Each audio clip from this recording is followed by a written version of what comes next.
ஆயுர்வேதம் ஒரு பொக்கிஷம் நம் ஆயுள் நீட்டக்கும் அற்புதம். டாக்டர் ஸ்ரீவர்மாஸ் பார்த்தாலே நான் வியந்து போனேன்.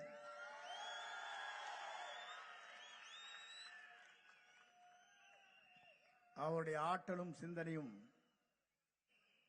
எதிர்கால தமிழகத்தை உருவாக்குவதற்கு அவர் உறுதுணையாக இருக்கிறார் என்பதை என்னால் காண முடிகிறது. அதற்காக முதலில் என்னுடைய வாழ்த்துக்களையும் பாராட்டுதலையும் நான் தெரிவித்துக் கொள்கிறேன். இந்த நல்ல நிகழ்ச்சிக்கு யார் வந்திருக்கிறார் என்று சொன்னால், உயிரோடு நேசிக்கிறவர், தலைவரை நேசித்து 30 ஆண்டு காலம்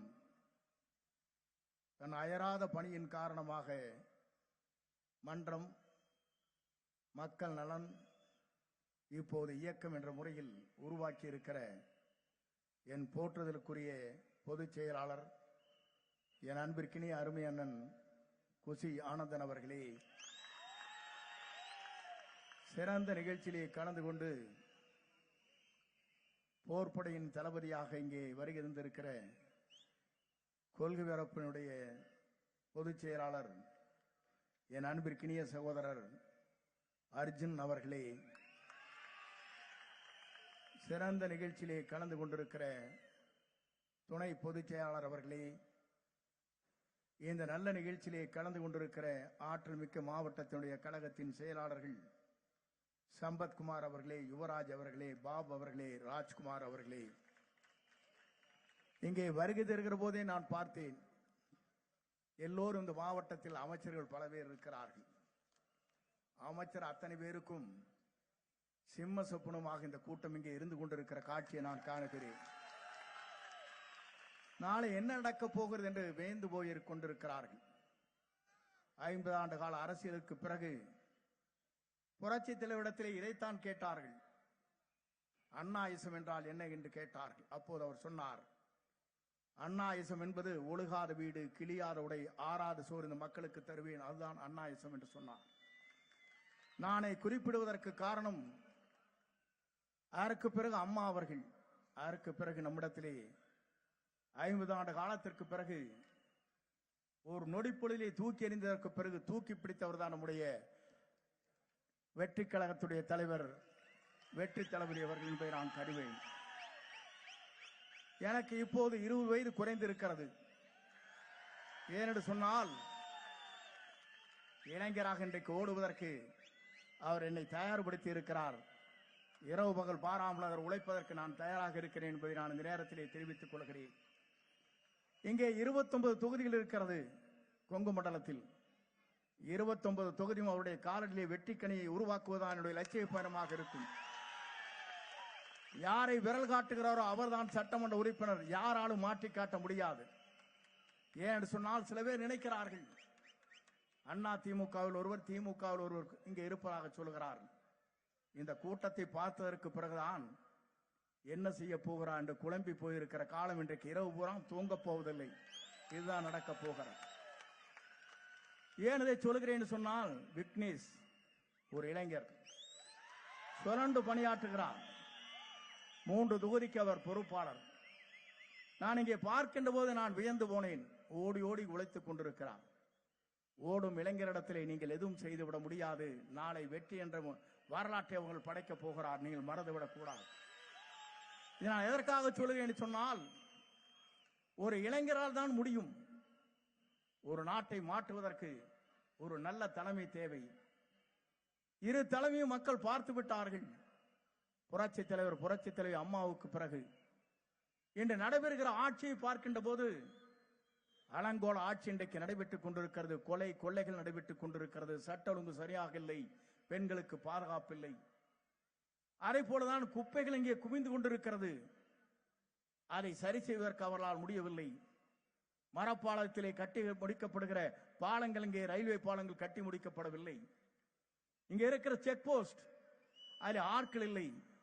நான் எதற்காக இதை சொல்கிறேன் என்று சொன்னால், அனைத்தும் மாற்றக்கூடிய சக்தி, ஒரே சக்தி நம்முடைய வெற்றி கழகத்துடைய தலைவராக இருக்கிற தளபதிக்கு மட்டும்தான் இருக்கிறதே தவிர யாருக்கும் இல்லை என்ற வரலாறு படைக்கப் போகிறோம். நான் எதற்காக சொல்கிறேன் சொன்னால், வேடிக்கையாக சொல்லவில்லை.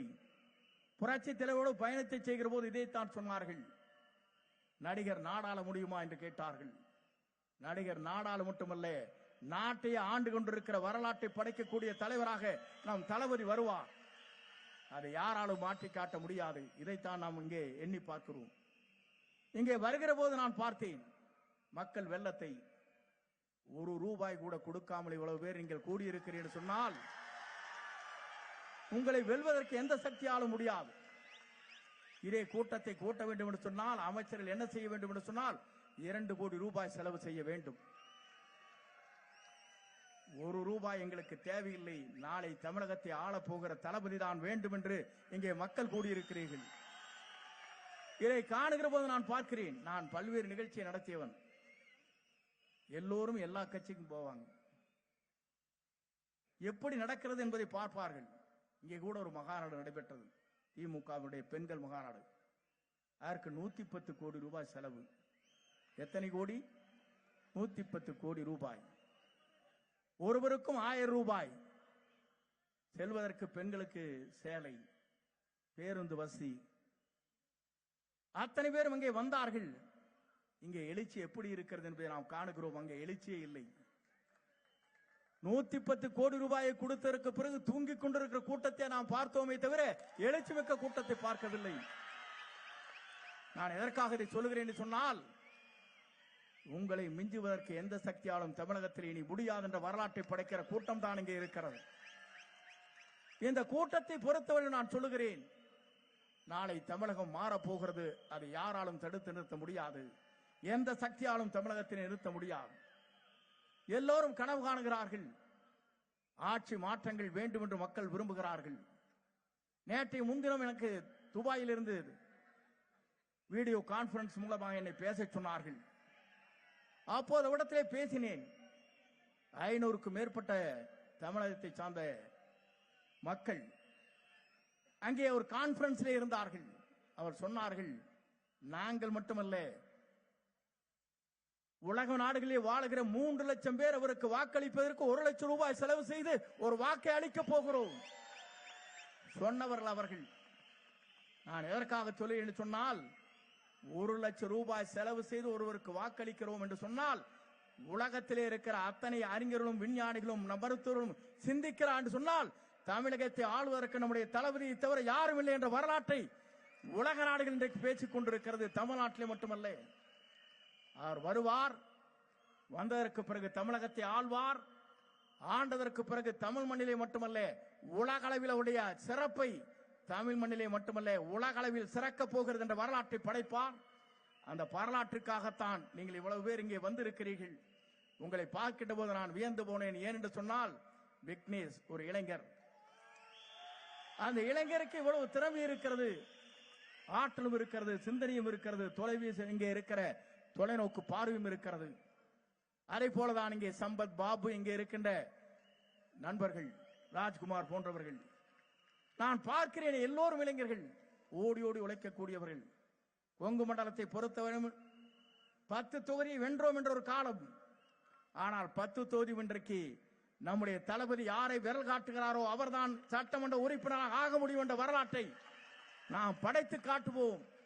அந்த காலத்தை நோக்கி நம்முடைய பயணத்தை மேற்கொள்வோம்.